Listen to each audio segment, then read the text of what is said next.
However, a major point nobody has really spoken a lot about here for presidential candidates is corruption and anti-corruption and the fight against corruption.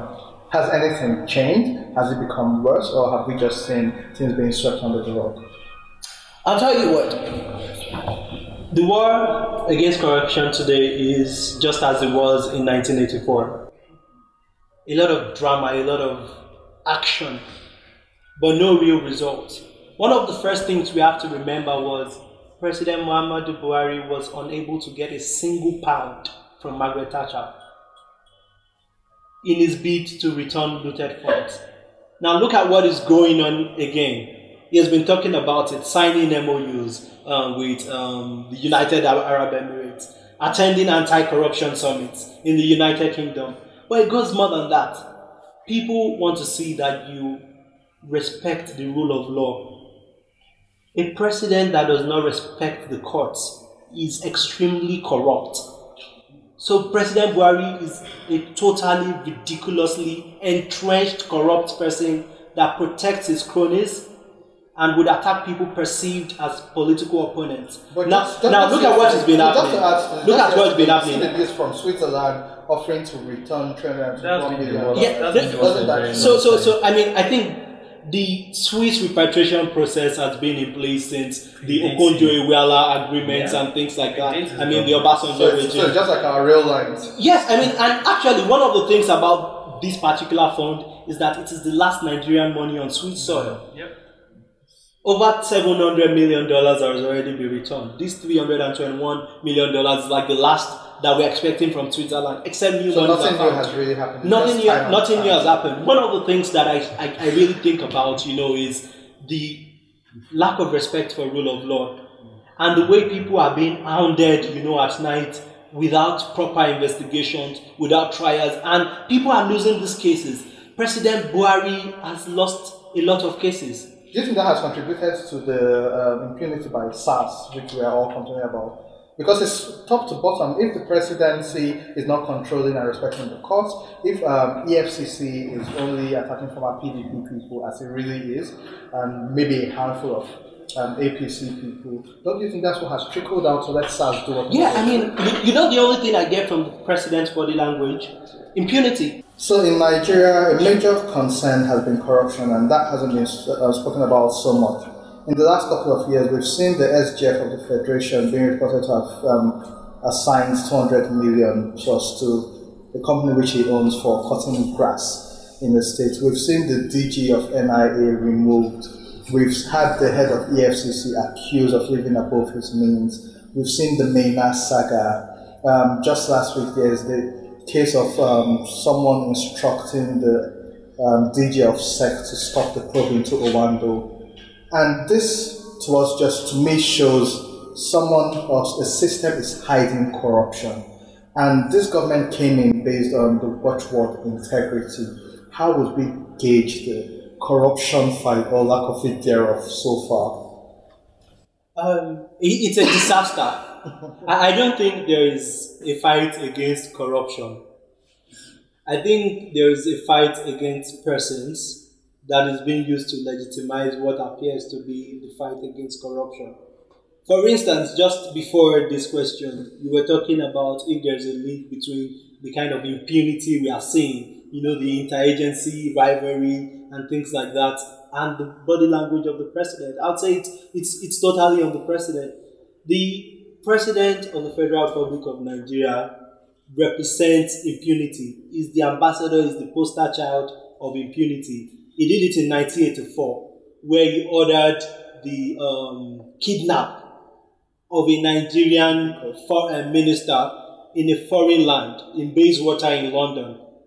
This person was kidnapped and put in a crate and was about to be shipped to Nigeria, which led to a diplomatic row for about 2 years between Nigeria and the United Kingdom.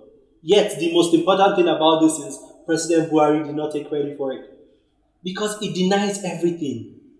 He's not responsible for anything. The guy who carried out this act served prison term in the UK. So what President Buhari does is he stays behind the scenes, projecting his lieutenants who perpetrate corruption, acts of impunity, and he does nothing about it. I mean, would you say he cares and doesn't pay attention, or do you say he supports what's actually going on? Oh, please. For instance, examples are Maynard Gate and this Owando saga. No.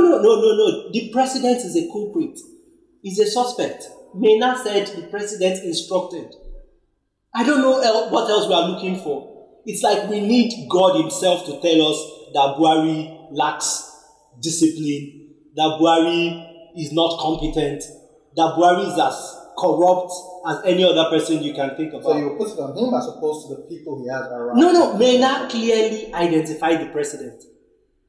If we add the fact that, if we put the fact that the president is corrupt in one box, I would also want to add, that the president is absent. Well, he was absent for a couple of months. Mark, what do you think? No. It's not just absent. I mean, like, you need to think of the words of Babakir. It's the Babakir they call him.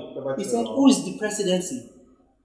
So basically, Buhari is a figurehead, of all kinds of demons of corruption, so and everybody's finding expression, through his lack of attention, because we like to excuse him a lot. Yeah, I think it shows responsibility for the president to come out and speak on certain issues. For some of us right now, our president might as well be Garba Shehu or Femi Adesina, Lai Mohammed, because the president doesn't really speak to his people. It would be good if you can hear what the president has to say once in a month to the people directly on specific issues. For instance, like the girls who got killed and buried in which country was that? On the case in Libya, where our president didn't necessarily speak about it at the AU Europe Summit, the EU meeting. He spoke about it to a group of Nigerians who they had a meeting with, and that was what was released to us. And so we need a more responsible president who wouldn't hide behind the shadows and speak to us. But Mark, your views on the fight against corruption? He was quick to speak about Atiku's defection, though. I mean, because he loves power, nothing else. He cries for power. Mark, what do you feel about the corruption? It has been a huge failure. Yeah. A huge failure. So you're talking about 2.5 years of government, there's not been a single conviction. Not a single one. But they're the minor ones we hear about. And then that's even the ones that happened before him. That's even the ones that happened. Sorry, which governors have been convicted?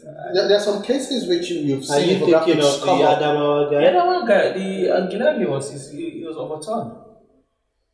He was overturned on appeal. So the corruption and let's even remember the fact that even in his own case, there was a killing of him leaving prison for medical treatment. Nobody really know where the letter came from. But even so, that even looking at pre-2015 or pre his government, there's not been a single conviction. We've had a lot of media trials and more or less entertainment.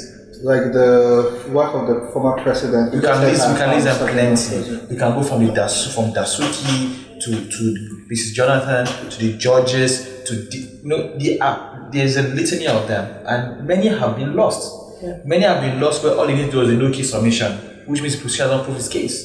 That's simple. So it looks like there's this eagerness to just show motion without movement, where you just go in and grab people and say they are corrupt and then plaster in the papers without having done diligent investigation. Let me make a comparison with what United States did in trials on FIFA. Loretta Lynch made sure she had all the homework done. When she moved in and got arrested, they knew where they were going for. But here you hear, after the arrest, they'll say investigations are still going on. So why are you arresting the person? Then let's even look at the ones that happened within his government. Look at from Babachir, SGF. He has been removed, but hasn't been brought to court. So, but doesn't this show the failure of the Attorney General of the Federation, whose responsibility is to ensure that this corruption fight is being actually fought and won? But the Attorney General didn't appoint himself. He was appointed by the president. But they say the president can't do everything. So, but it behoves the president that means the president says, if the president has not removed the Attorney General, that means he's satisfied with his work. Very true. We can go on and on, but I'll have to wrap this up. I'm sure it's been an interesting edition of And It's Just Tuesday. But what's extremely important is whether we like it or not, it's election season, whether the ban has been taken off or not. And a lot of people will tell you your votes do not count, it hasn't counted. But we saw in 2015, votes by the people change the system. And so I would like to encourage people to be interested in the system, to be interested in what they want to see change or continue. But most importantly, people should still register and vote for who they want. Otherwise, we'll be back here in 2 years' time complaining about the system. Thank you very much for joining us, ladies and gentlemen.